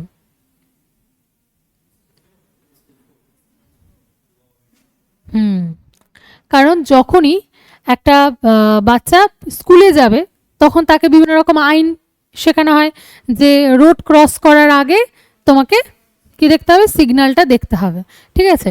তো সেই সিগন্যাল দেখতে চাই, এবং সমাজকে মানে আইনই হচ্ছে প্রধান, যেহেতু সেই সময় তারা স্কুলে এগুলো শেখে এবং আইন হচ্ছে সমস্ত কিছু। সেই জন্য স্টেজ 4 এর যে কথাটা রয়েছে যে আইন এবং প্রশংসা পেতে চায় এবং আইনগুলো মেনে নিতে চায়, সেটা হয়ে যাচ্ছে স্টেজ 4 এ, যে ধাপে এই কাজগুলো করতে চায়। পরেরটা বলেছে কোহলবার্গের তত্ত্ব প্রধানত জোর দেয় কার ওপর? মমতা ভিত্তিক চিন্তা, ন্যায় ভিত্তিক চিন্তা, পুরস্কার ভিত্তিক চিন্তা, নাকি ইমোশন এন্ড ওরিয়েন্টেশন? ন্যায় ভিত্তিক চিন্তা, কারণ মোরালিটি নিয়ে যেহেতু বলেছেন তার জন্য হয়ে যাবে ন্যায় ভিত্তিক তার চিন্তা। তারপরে সবাই কোন স্তরে পৌঁছতে পারে না? কারণ পোস্ট কনভেনশনালে কি থাকে? সবাই পৌঁছাতে পারে না। পোস্ট কনভেনশনালের কোন স্তরে? হ্যাঁ, ইউনিভার্সাল এথিক্স মানে 6 নাম্বার স্টেজে। 6 নাম্বার স্টেজে সবাই যেতে পারে না। 5 নাম্বার পর্যন্ত প্রত্যেকে যেতে পারে, তাই তো? হ্যাঁ, 5 নাম্বার পর্যন্ত স্টেজে সবাই পৌঁছাতে পারে, কিন্তু আমাদের 6 নাম্বার স্টেজ পর্যন্ত সবাই যেতে পারে না। সাধারণত বিভিন্ন মনীষীরা, রবীন্দ্রনাথ ঠাকুর, তারপরে গান্ধীজি, নেতাজি সুভাষচন্দ্র বসু, তারা 6 নাম্বার স্টেজে পৌঁছে সমস্ত দেশকে স্বাধীন করেছিলেন। সেই জন্য 6 নাম্বার স্টেজ হয়ে যাবে পোস্ট কনভেনশনাল স্টেজ, যেখানে সবাই সেই স্তরে পৌঁছাতে পারে না। গান্ধীজির আন্দোলন কোহলবার্গের কোন ধাপের উদাহরণ? স্টেজ 6। তারপরে বলেছে পারস্পরিক লাভের ওপর ভিত্তি করে কোন ধাপের নৈতিকতা গঠিত হয়? হ্যাঁ, কারণ পারস্পরিক লাভ চায়, যে তুমি আমাকে চকলেট দাও, বাচ্চাটা তখন বলছে যে আমি তবে তোমাকে একটা খেলনা দিচ্ছি বা কিছু। তার মানে এই রকম যে বিনিময় করতে চায়, যে স্টেজে তারা বিনিময় করতে চায়, সেটা কোন স্টেজ? স্টেজ 2, যেখানে সে কি পেতে চায়? বিনিময়, তাই তো? আর একটা আমাদের স্টেজ 2 হলো, এবং তার সাথে স্টেজ 4-এ কি আছে?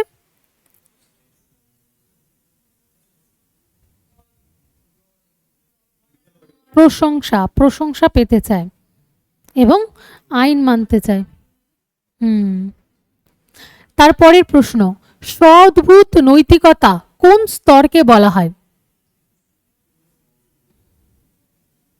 কোন স্তরে নিজে থেকে সে উদ্ভূত হতে পারে, যে নৈতিকতা নিজে থেকে তৈরি করে, ঠিক আছে? স্কুল বা কোনো কিছু থেকে আসছে না, নিজে থেকে তৈরি হচ্ছে, সেটা কোন স্তর? পোস্ট কনভেনশনাল, ঠিক আছে? তারপরে নৈতিক বিকাশ প্রধানত কিসের ওপর নির্ভর করে চলে? শুধুমাত্র বয়স হলে তবে নৈতিক আসবে? শুধু বুদ্ধি বাড়লে তবে নৈতিকতা আসবে? ঠিক আছে, বুদ্ধির বিকাশ সামাজিক মিথস্ক্রিয়া হতে হবে, নাকি শুধু শারীরিক বৃদ্ধি হতে হবে? সি, যে সঠিকভাবে আমাদের বুদ্ধির বিকাশ এবং সামাজিক মিথস্ক্রিয়া চলতে হবে, তবে গিয়ে নৈতিক বিকাশটা প্রধানত আসে। তারপরে আমরা আসবো এবার হচ্ছে লেভ ভাইগটস্কির মতে কি কি রয়েছে। লেভ ভাইগটস্কি কার উপর তত্ত্ব দিয়েছিলেন? সামাজিক এবং সাংস্কৃতিক তত্ত্বের কথা তিনি বলেছেন, ঠিক আছে? তার মানে আমাদের কোহলবার্গ দিয়েছে নৈতিকতা, মোরাল ডেভেলপমেন্টের কথা, আমাদের পিয়াজেট দিয়েছিলেন কোগনিটিভ ডেভেলপমেন্টের কথা, এবং আমাদের লেভ ভাইগটস্কি যেটা দিয়েছে সেটা হচ্ছে সামাজিক এবং সাংস্কৃতিক তত্ত্বের কথা। এইবার লেভ ভাইগটস্কির সব থেকে গুরুত্বপূর্ণ যে পার্টটা, যেখান থেকে প্রচুর পরিমাণে প্রশ্ন আসে, সেটা কি? যে আমাদেরকে জানতে হয় যে আমরা কিভাবে কাজটা করি। ধরে নিলাম কোনো একটা কাজ আমরা করছি, ঠিক আছে? এটা কোনো একটা কাজ, যে কোনো একটা কাজ যদি আমরা সে কাজটা নিজে থেকে করে নিতে পারি, কোনো কাজ যদি আমরা নিজে থেকে করে নিতে পারি, তাহলে তাকে আমরা বলবো অ্যাকচুয়াল ডেভেলপমেন্ট, তাই তো? তখন তাকে আমরা কি বলি? Actual development. এবার সেই কাজটা যখন আমি করতে পারছি না, তার জন্য আমার একটা হেল্পের প্রয়োজন পড়ছে, ঠিক আছে? এই কাজটা করার জন্য যখন আমি কোনো একটা কাজ, এই কাজটা ধরে নিলাম অ্যাকচুয়াল ডেভেলপমেন্ট, করে নিতে পারলে অ্যাকচুয়াল ডেভেলপমেন্ট, যদি করতে পারলাম না কাজটা, তখন আমাদের কি হয়ে যাবে, একটা হেল্পের প্রয়োজন পড়ছে।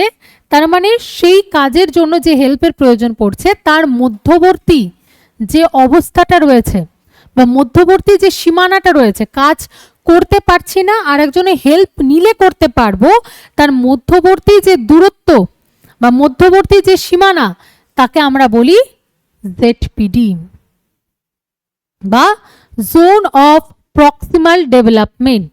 ঠিক আছে, যখন একটা কাজ নিজে থেকে করে নিতে পারবো তখন সেটা অ্যাকচুয়াল ডেভেলপমেন্ট।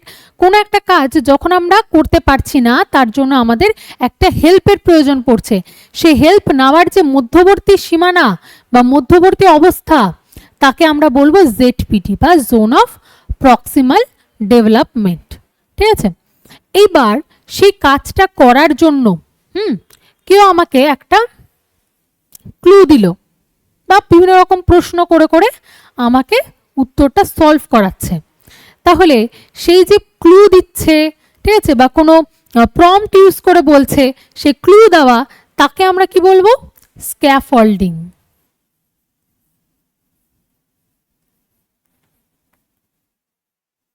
তাকে আমরা বলবো স্ক্যাফোল্ডিং, অর্থাৎ যে কাজটা করার জন্য আমাকে কোনো ক্লু দিচ্ছে বা কোনো হিন্টস দিচ্ছে বা কোনো রকম প্রশ্ন করে প্রম্পট ইউজ করে বলছে।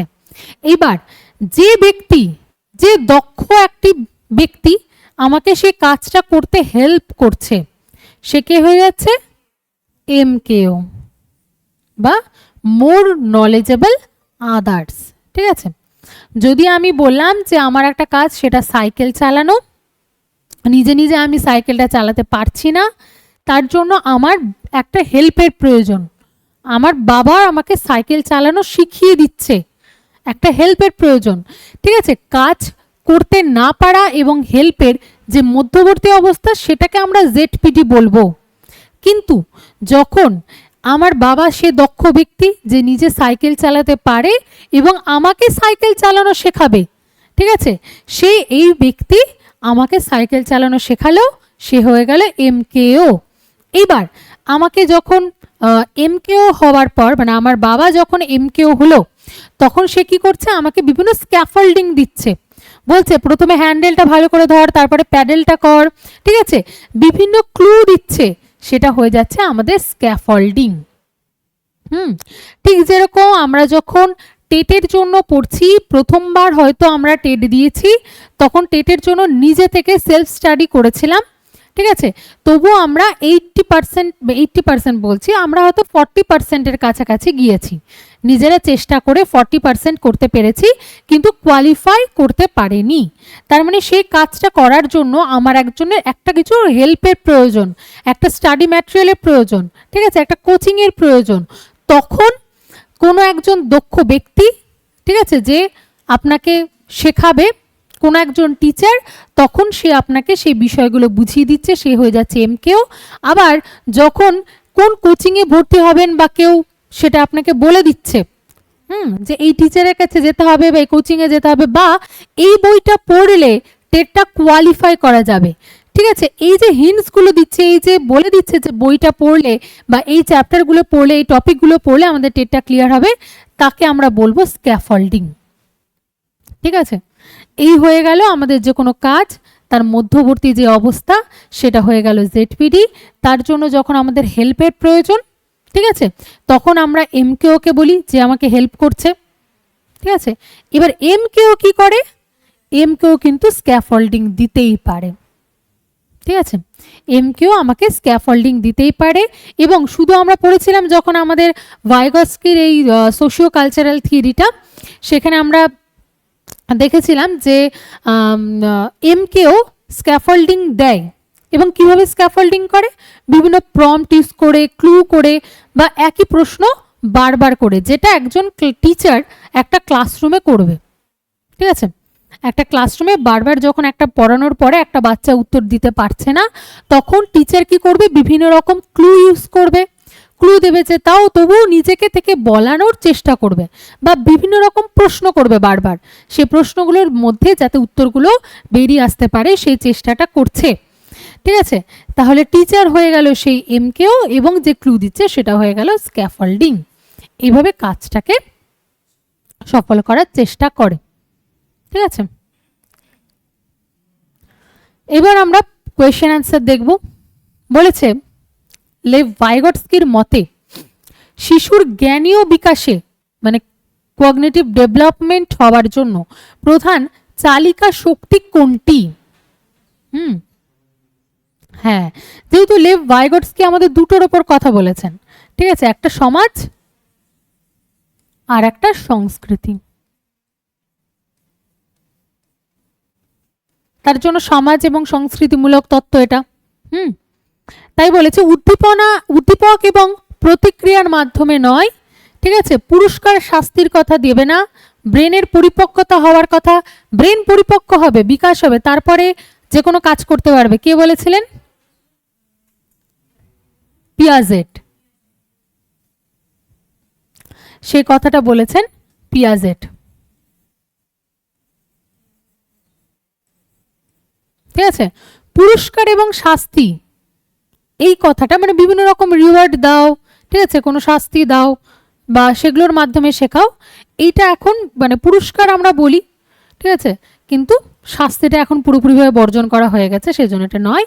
ঠিক আছে, সঠিক উত্তর হয়ে যাচ্ছে সামাজিক মিথস্ক্রিয়ার মাধ্যমে, এটা হচ্ছে প্রধান চালিকা শক্তি। পরের প্রশ্ন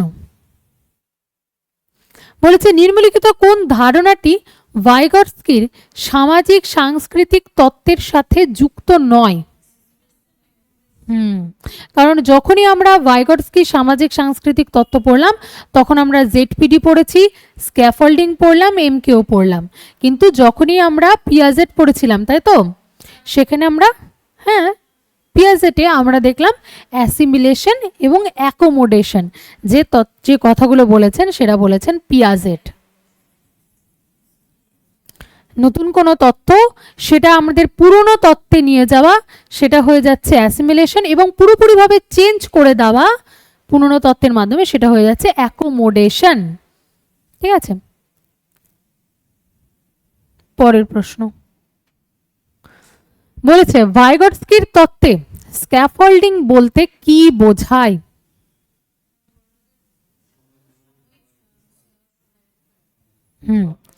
বলেছে শিশুদের ভুলগুলোর কারণ খুঁজে বার করা।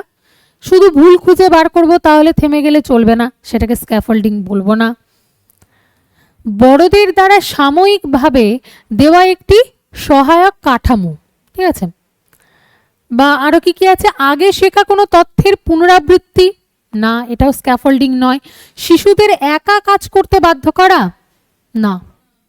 তাহলে সঠিক উত্তর বড়দের দেওয়া সাময়িকভাবে দেওয়া একটি সহায়ক কাঠামো।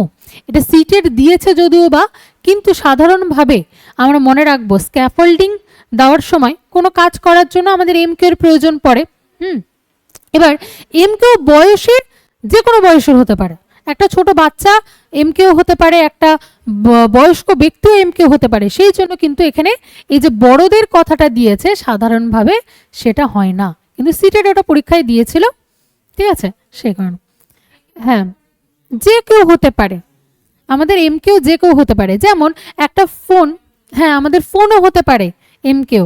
আমি একটা কিছু শিখছি বানানো, হ্যান্ড ক্রাফটের কিছু একটা কাজ বানানো, তখন আমি কি করছি, আমার একটা ফোন থেকে আমি সেটা দেখছি, ঠিক আছে, কোনো একটা ইউটিউব ভিডিও দেখে আমি সেটা বানানো শিখছি।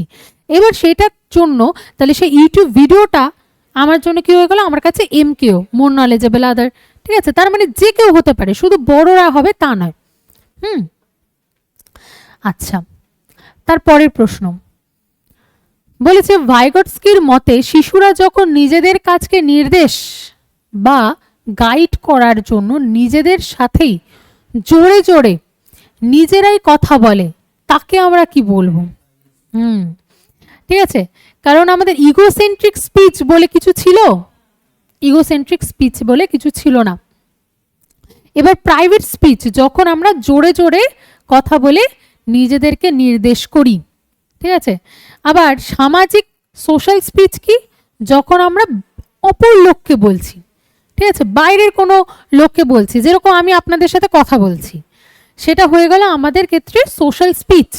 কিন্তু আমি যখন নিজেকে ডাইরেকশন দিচ্ছি যে কিভাবে আমাকে ক্লাসটা নিতে হবে, তার জন্য আমি জোরে জোরে বাড়িতে আয়নার সামনে যদি বলি, তাহলে সেটা হয়ে যাবে আমাদের প্রাইভেট স্পিচ বা আত্মকথন, ঠিক আছে। আর যদি ইনার স্পিচ, তাহলে কি, একদম মনে মনে কথা বলা, সাইলেন্ট ইনার স্পিচ। একদম যখন আমরা ভাবছি, মনে মনে কোনো কথা ভাবছি, প্রশ্ন পরীক্ষার সময় যখন প্রশ্ন আসে, উত্তর সঠিক উত্তর যে গোল করি, তখন আমরা মনে মনে উত্তরগুলো ভাবি, তখন জোরে জোরে বলি না, ঠিক আছে, সেইটা হয়ে যাচ্ছে প্রাইভেট ইনার স্পিচ। আচ্ছা, আজকে কোয়েশ্চেন অ্যান্সার প্র্যাকটিস করতে সবাই খুব সিরিয়াস হয়ে গেছি মনে হচ্ছে, বলছে কোয়েশ্চেন প্র্যাকটিস। আচ্ছা, বলছে জোন অফ প্রক্সিমাল ডেভেলপমেন্ট হলো সেই অঞ্চল যেখানে কি থাকে, একটি শিশু একা সম্পূর্ণ স্বাধীনভাবে যে কোনো কাজ সমাধান করতে পারে। না, তাকে আমরা জেডপিটি বলবো না। বলছে শিশু যা করতে পারে এবং অন্যের সাহায্যে করার যে ক্ষমতা, তার মধ্যবর্তী এলাকা, হ্যাঁ, বা দূরত্ব, তাকে আমরা বলবো জেডপিটি, জোন অফ প্রক্সিমাল ডেভেলপমেন্ট, ঠিক আছে। তারপরে প্রশ্ন, ভাইগটস্কির মতে জ্ঞান অর্জনের সবচেয়ে গুরুত্বপূর্ণ হাতিয়ার বা মাধ্যম কোনটি? ঠিক আছে, হ্যাঁ, এবার বলছে জ্ঞান অর্জনের জন্য যেটা গুরুত্বপূর্ণ মাধ্যম বা হাতিয়ার, সেটা হয়ে যাচ্ছে আমাদের ভাষা, ঠিক আছে, যার মাধ্যমে সোশ্যাল হচ্ছে একটা বাচ্চা কালচারালি বিভিন্ন জিনিস করতে পারছে, সেটা হচ্ছে সাধারণত ভাষার মাধ্যমে করতে পারে, ঠিক আছে। সেই জন্য ভাইগটস্কির মতে জ্ঞান অর্জনের সব থেকে গুরুত্বপূর্ণ হাতিয়ার হয়ে যাবে ভাষা। পরের প্রশ্ন বলেছে সহযোগিতামূলক শিক্ষণ বা পিয়ার টিউটরিং এবং দলগত আলোচনা, গ্রুপ লার্নিং, কিছু একটা গ্রুপ ডিসকাশন করছে, শ্রেণীকক্ষে কোন মনস্তাত্ত্বিকের তত্ত্ব অনুযায়ী প্রয়োগ করে দেখা যায়? কোনটি হবে? ভাইগটস্কি হবে, কারণ জিন পিয়াজেট কখনোই মানে সবার মাধ্যমে শিক্ষার কথা বলেছেন, কিন্তু সোশিও কালচারাল থিওরিতে এই যে দলগতভাবে আলোচনা, সবাই পিয়ার টিউটরিং, একটা গ্রুপ ডিসকাশনের মাধ্যমে কোনো তথ্যকে বার করে নিয়ে আসা, সেইটার কথাটা বেশি বলা হয়েছে, সেজন্য সঠিক উত্তর লেভ ভাইগটস্কি। আচ্ছা, তারপরের প্রশ্ন, ভাইগটস্কির মতে এমকেও কে হতে পারেন? কেবল স্কুলের শিক্ষক নয়, কেবল পিতামাতা নয়, যে কোনো ব্যক্তি, কারণ প্রথমেই বললাম এমকেও যে কোনো ব্যক্তি হয়, কেবল বয়সে বড় কোনো ব্যক্তি সেটাও নয়, যে কোনো মানুষ এমকেও হতে পারে। যেমন আমি যদি আমি ফোন ইউজ করতে পারি, হতে পারে আমার ঠাকুমা ফোনটা ইউজ করতে পারে না, অ্যান্ড্রয়েড ফোন ইউজ করতে পারে না, আমি যখন আমার ঠাকুমাকে শিখিয়ে দিচ্ছি অ্যান্ড্রয়েড ফোনটা কিভাবে ইউজ করা, তাহলে আমি আমার ঠাকুমা থেকে বয়সে ছোট, তাহলে আমি সেখানে এমকেও, ঠিক আছে। এবার ঠাকুমা হয়তো ভালো রান্না করতে পারে, সেই রান্নাটা ও আমাকে শিখিয়ে দিচ্ছে, তাহলে ঠাকুমা এমকেও। তার মানে এমকেও কিন্তু সবসময় পরিবর্তন হতে পারে, একজন এমকেও হবে এমনটি নয়। আবার স্ক্যাফোল্ডিং কিন্তু কখনো স্থায়ীভাবেও হয় না, তাই তো, কারণ সাময়িকভাবে থাকে, কারণ স্ক্যাফোল্ডিং বারবার পরিবর্তন হতে পারে। একটা বাচ্চা প্রশ্নের উত্তর দিতে চাইছে, প্রশ্ন উত্তর বলাতে চাইছি, ঠিক আছে, তাকে বিভিন্ন রকম ক্লু দিচ্ছি, ক্লু দেওয়ার পর যখন উত্তরটা বলে দিতে পারছে, তখন স্ক্যাফোল্ডিং বন্ধ হয়ে যাচ্ছে, আর আমি তাকে স্ক্যাফোল্ডিং দিচ্ছি না। আবার যখন সে অন্য কোনো প্রশ্নের উত্তর দিতে পারছে না, তখন অন্য স্ক্যাফোল্ডিং ইউজ করছি। তার মানে স্ক্যাফোল্ডিং যেরকম স্থায়ী নয়, সেরকম আবার পরিবর্তনশীল, ঠিক আছে, পরিবর্তনও হতে পারে। বলছে একটি শিশু একটি জটিল ধাঁধা মেলাতে গিয়ে আটকে গেছে, শিক্ষক ওনাকে সরাসরি উত্তর না দিয়ে কিছু ইশারা বা সংকেত দিলেন, ভাইগটস্কির মতে শিক্ষক এখানে কি প্রদান করছেন? সিটেটে স্ক্যাফোল্ডিং, কারণ টিচার এখানে ক্লু দিচ্ছে, একটা সংকেত ব্যবহার করছে।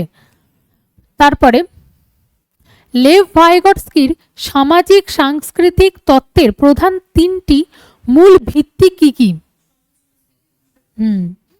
সমাজ, সংস্কৃতি, ভাষা, কারণ তার তত্ত্বটাই হয়ে যাচ্ছে সামাজিক সাংস্কৃতিক তত্ত্ব, সে কারণে সঠিক উত্তর এটি।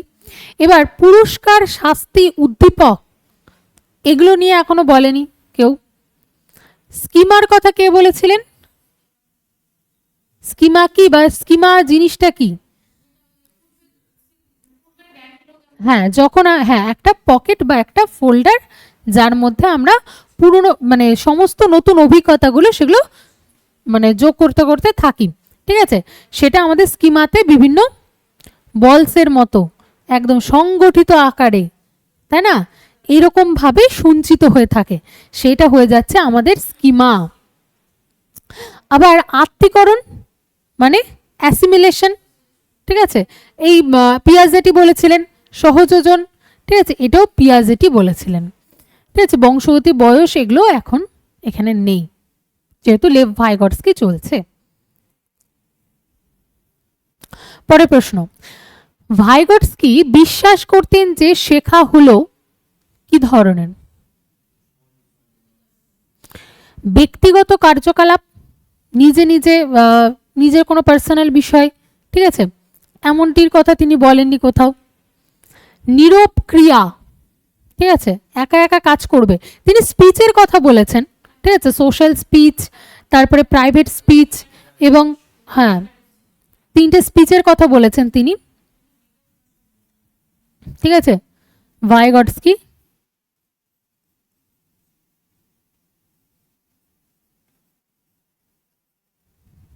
একটা হচ্ছে সোশ্যাল স্পিচ,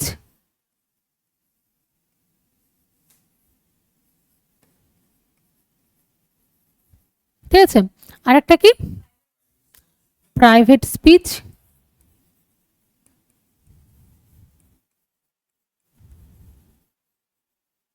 আর একটা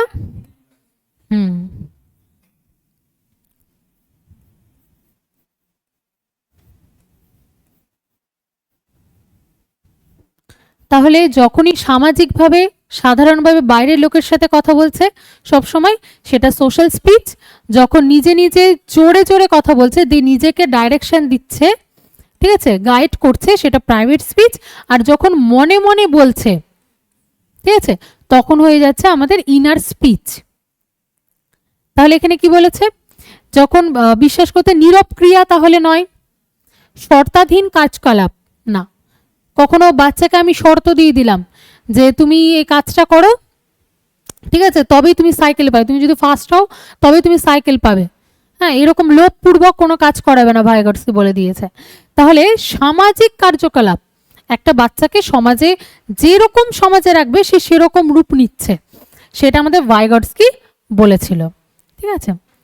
তারপরে বলেছে লেভ ভাইগটস্কির মতে শিশুরা প্রধানত জ্ঞান অর্জন করে কিভাবে? কম বুদ্ধিমান সহপাঠীদের সঙ্গে না, পুরস্কার এবং শাস্তির মাধ্যমে সবসময় জ্ঞান অর্জন করবে যে তুমি ফার্স্ট হও তোমাকে সাইকেল কিনে দেবো, ল্যাপটপ কিনে দেবো, বা ফার্স্ট হও না হলে তোমাকে মারবো ধরে ধরে, এই কথাগুলো ভাইগটস্কি বলেনি। নীরব শিক্ষা লাভ না, সহযোগিতামূলক সমস্যা সমাধান করতে বলেছিলেন, কোলাবোরেটিভ লার্নিং ক্লাসরুমে করাতে হবে, পিয়ার টিউটরিং করাতে হবে, গ্রুপ ডিসকাশন চলাতে হবে, ঠিক আছে, হ্যাঁ, বিভিন্ন মডেল ইউজ করে কাজ করাতে হবে, ঠিক আছে। এই লেভ ভাইগটস্কি তিনি যে কথাটার উপর বেশি গুরুত্ব দিয়েছেন সেটা হচ্ছে আমাদের ক্লাসরুম ম্যানেজমেন্ট, ঠিক আছে, ক্লাসরুমে কিভাবে বাচ্চাদেরকে হ্যাঁ ভীষণ অ্যাক্টিভ সক্রিয় কিভাবে রাখবো, তার জন্য সবাইকে একসাথে কাজ করাতে হবে, ঠিক আছে। একজন টিচারের পক্ষে 30 জন 40 জন সবাইকে একসাথে দেখা সম্ভব না, কিন্তু যখনই আমরা গ্রুপ করে দিচ্ছি সে গ্রুপের মাধ্যমে আমরা জানতে পারছি যে একটা বাচ্চা তারা গ্রুপের মাধ্যমে শিখছে, এ ওর বন্ধুর কাছে থেকে শিখছে, যে টপিকটা সে জানতো না সে অন্য বন্ধুর কাছ থেকে জানছে, এর ফলে যে কাজটা টিচার করতে চাইছে সেটা বন্ধুরা নিজেরাই সবাই গোটা ক্লাসে মিলে করে নিচ্ছে। তার মানে এই হচ্ছে সহযোগিতামূলক শিক্ষণের কথা লেভ ভাইগটস্কি বলতে চেয়েছেন।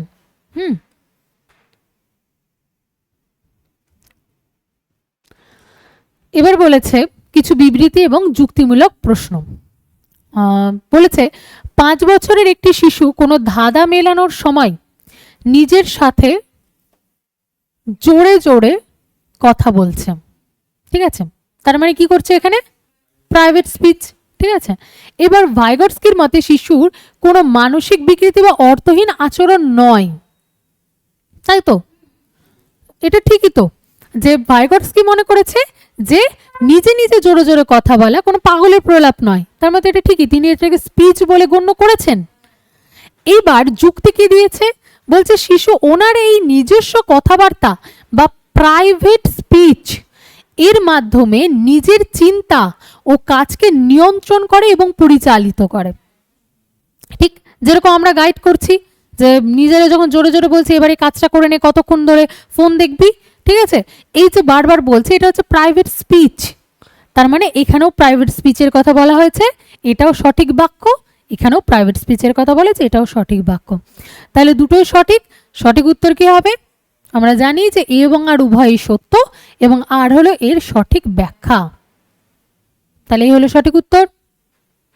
পরের প্রশ্ন বলেছে বিবৃতি শ্রেণীকক্ষে শিক্ষক একটি শিশুকে একটি জটিল অঙ্কের সমাধান সম্পূর্ণ নিজে করে না দিয়ে কেবল কিছু ইঙ্গিত বা ক্লু দিয়ে সাহায্য করেছেন। তার মানে কি করেছেন টিচার?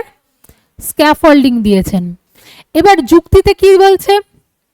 বলছে ভাইগটস্কির তত্ত্বে স্ক্যাফোল্ডিং হলো শিশুকে দেওয়া এক ধরনের স্থায়ী অপরিবর্তনশীল সাহায্য যা বাচ্চার বয়স বাড়লেও একই থাকে। এইটা ঠিক বলেছে যে ক্লু এর মাধ্যমে কাজ করালো স্ক্যাফোল্ডিং, ঠিক আছে, কিন্তু এইটাও ঠিক বলতে চাইছে, আমরা ভুল করে কি করি সবসময়, আচ্ছা ঠিক আছে স্ক্যাফোল্ডিং বলেছে ক্লু বলেছে তার মানে এটাই সঠিক উত্তর, ঠিক আছে, এইখানেই ভুলটা করি। সেজন্য বলেছে যে গোটাটা পড়তে যে স্থায়ী বলেছে, স্ক্যাফোল্ডিং কখনো আমাদের স্থায়ী হয় না, স্ক্যাফোল্ডিং সবসময় পরিবর্তন হবেই এবং কি অপরিবর্তনশীল, এই যে বললাম পরিবর্তন হবে, তাহলে অপরিবর্তনশীল নয়।